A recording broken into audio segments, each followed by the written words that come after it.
In today's AI news, a 14-year-old Indian-Canadian student named Gupta has built an AI app called SpendSmart. It's an iOS app that helps you to scan receipts, track your spending, and save receipt images for returns, all without ads or subscriptions. Gupta says most receipt apps either ask you to type everything in or don't scan well. But SpendSmart fixes that. You just take a photo of your receipt, and the app automatically reads the prices. It lists the item, and it updates your monthly expenses. That's a good one. Yeah, but it's only iOS. iOS, iOS.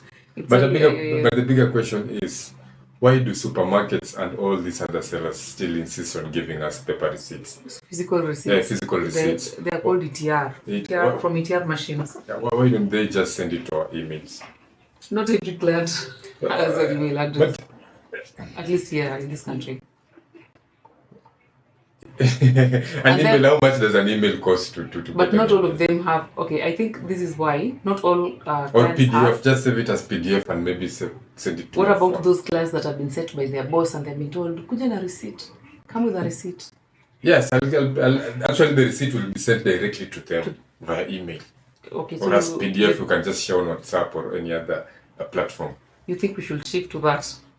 Okay, if you try to argue for papers to have physical receipts, there are very many arguments against it. Well, I think we will get there, but right now the question is why not? Why is it only available on iOS? So it's okay. Most people are on Android. Most people. Most people are on Android. The good thing about it is that it's free. It's free. It doesn't have ads. Okay.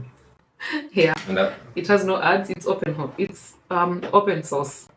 It's a good one. It's a good one actually. Sometimes you track your expenses, only the ones that you have paid for electronically, but you can't really see the receipts. So with this addition, you'll be able to see even the ones that you're given at the supermarket and such. So it's a good one. I'm going to try it. Then maybe I'll bring feedback. Yeah, actually, good. Yeah. Actually, it will be a very, very good feedback. See. In other news, the Middle East is quickly becoming one of the world's hottest spots for tech investment. Countries like Saudi Arabia, the UAE, and Qatar are pouring billions into AI, cloud, and data infrastructure. They are working with major US tech giants like Nvidia, Amazon, and Microsoft to build AI campuses, data centers, and new companies. It's not just big tech. Some startups in the region have raised so much money, millions, in April alone, with support from the government, funds, and easier rules for launching new businesses. Also, major cloud providers like Oracle and AWS are expanding into the region to meet the growing demand for smart cities, e-government, and AI tools. When you go through this news, you just see opportunities opening up everywhere. AI news. Yeah, you can just see opportunities opening up everywhere. So if you're just keen enough and you're proactive enough, you can try one of them. And, Yeah, this is because AI is the new hot cake. That is the future. I think these are, what are they called? Gulf countries. Gulf, yeah. So that's our Middle East. Middle East, Middle let's East, say, yeah. Middle East countries. They want to diversify. They're good in oil. We know them for oil. Yeah, we know them for oil, yeah. Yeah, so right now I think they want to become leaders in the tech world also. Okay, yeah. And they're likely to do it because they have good infrastructure. And capital. And capital. Capital any day, all day because of oil. Oil money is long money, so... Oil money is long money or old money. Oil and old.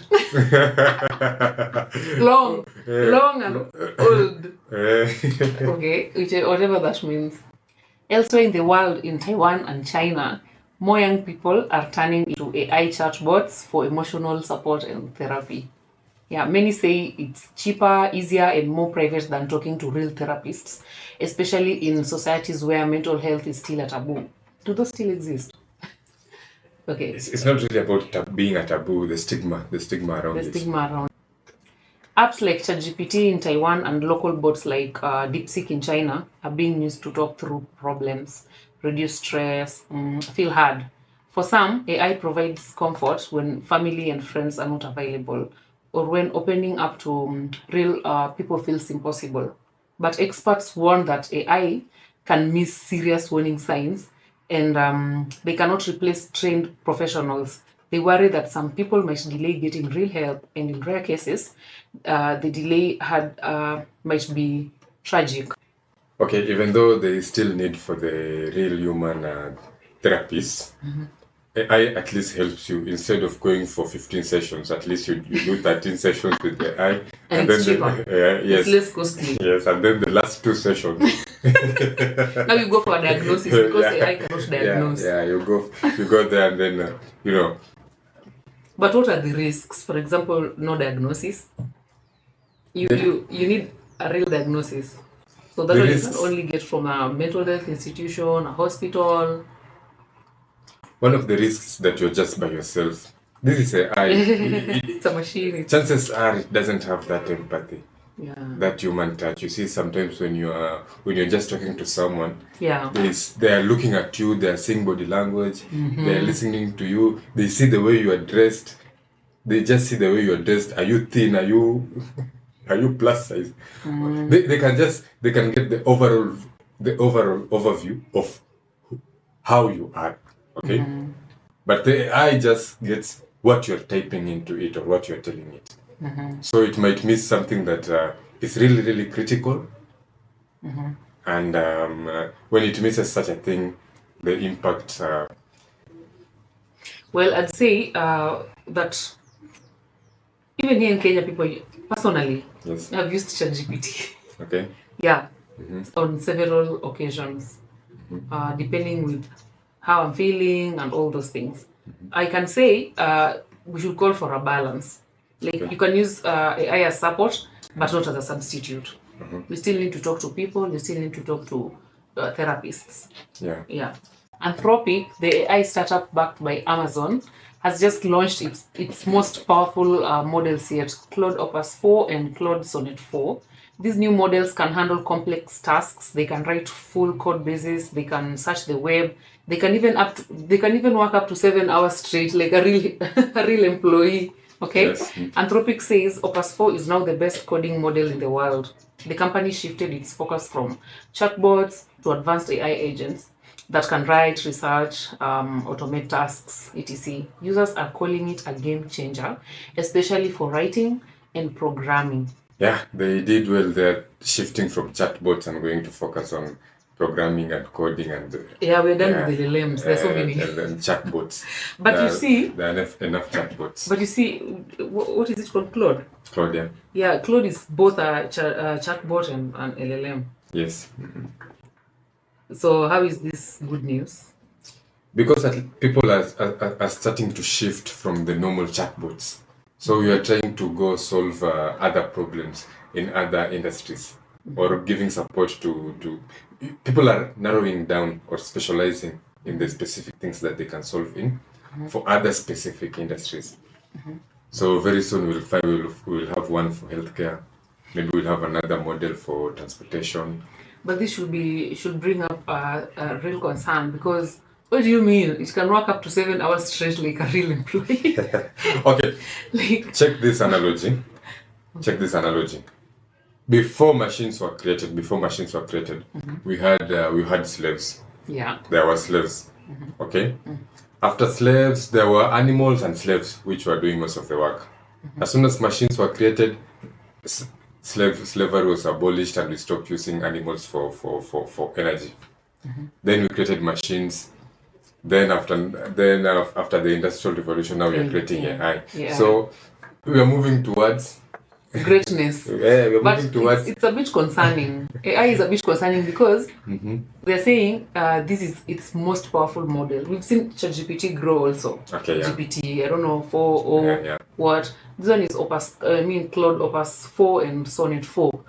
Do you think it will continue evolving that way? Will there be 6? Will there be 10? What happens if AI's IQ if AI's IQ surpasses Isaac Newton. So You see, at the moment, Yeah. no one has lived in the future where they know this is where we should go and this is what's supposed to be done. Everyone is just putting their best foot forward and just putting their best foot forward and just repeating. You do your best today, tomorrow do your best, advance, listen to experts, try to predict the future, do your best. Then after some time, you're going to find a map which you can follow. But for now, we're just step by step. Yeah. But we can all agree that it's a bit scary. It's a bit scary. Okay, This thing has a lot of potential, this AI thing. The problem is we have this belief that we need to work to live. Instead of just living. The reason we work is so that we can earn an income. But we don't need to work to live. Yeah. We work to make an income. To make an income so that we can our live. lives become more comfortable. Yeah. Something like that. So there is that when we say AI will take our jobs, actually AI will come and do the jobs for us. Okay. Yeah, so it's a bit tricky, it's a bit concerning, but we must be able to differentiate that part that we it's not a must to work to live. Yeah, we just, for now, because there is no other option, we have to work to make an income. Then, okay. But it's a tricky one. Let me just say it's a tricky one. In relation to that, Okay. at Anthropic's first developer event in San Francisco, the CEO Dario Amodei made a bold claim. He believes today's AI models they hallucinate less than humans. Hallucination in AI means making things up and presenting them as true. So while most experts see it as a major flaw, Amodei says it's not a barrier to reaching AGI. That's artificial general intelligence, or AI with human level thinking. Yeah. Admitted AI can still give wrong answers, but argued that humans also make mistakes. Politicians, lawyers, everyone. Anyone. The real challenge, he says, is how confidently AI presents those mistakes as facts. Yeah. You know, because as AI continues to evolve, the debate is, can it truly reach human level intelligence if it still hallucinates? Yeah, it might. Hallucination, we are demanding a lot from this AI, so it's prone to happen. And what's the truth? What's a fact? Yeah.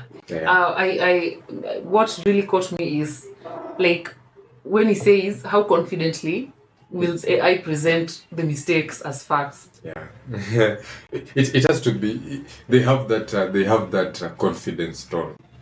So that they have that. There's a time I told ChatGPT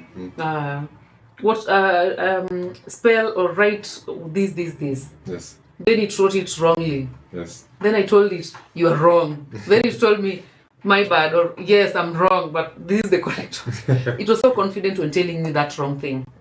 Yeah, it's artificial intelligence. It's correct. It's correct.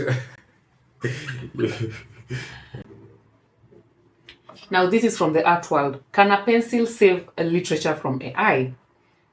As AI becomes more powerful in writing and creativity, an Australian poet called Luke Beasley is taking a different path, writing with a pencil.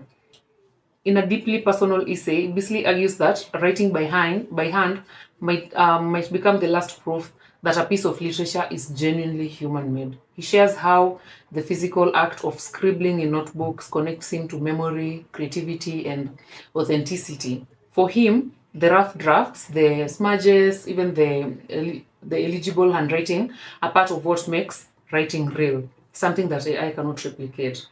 With AI now offering to co-write novels and checking boxes, asking authors to confirm they did use AI, Beasley asks a powerful question. How do we prove we did not use it? It's becoming a very, very huge issue, because even universities and colleges are now flagging off students' papers as you have used AI, when in real sense you never used AI. So, because at the same time they can also not tolerate you submitting a paper that has been written by AI. What if you humanize? it's a real issue because you can use AI then humanize, but at the same time you can just write your own, and then when they run using those tools, they find that some particular parts have characteristics that show you might have used AI. I totally understand Bisley's concerns because right now we have many AI tools for writing. Yes. There is Jasper AI, there's Jasper. Write Sonic, Answer AI, yeah, Grammarly. Grammarly. Even if you use Grammarly to correct or aid you in writing, it's going to leave some watermark that will be flagged as AI. That's a very huge problem. Okay. Yeah. So in the age of AI, what I can say is maybe the pencil may just be the quiet rebellion. Yeah, Just find a way of. But it's a tough fight. It's a tough fight given the amount of This money. is a real concern from writers. I never thought of this. Yeah. I never thought of this. And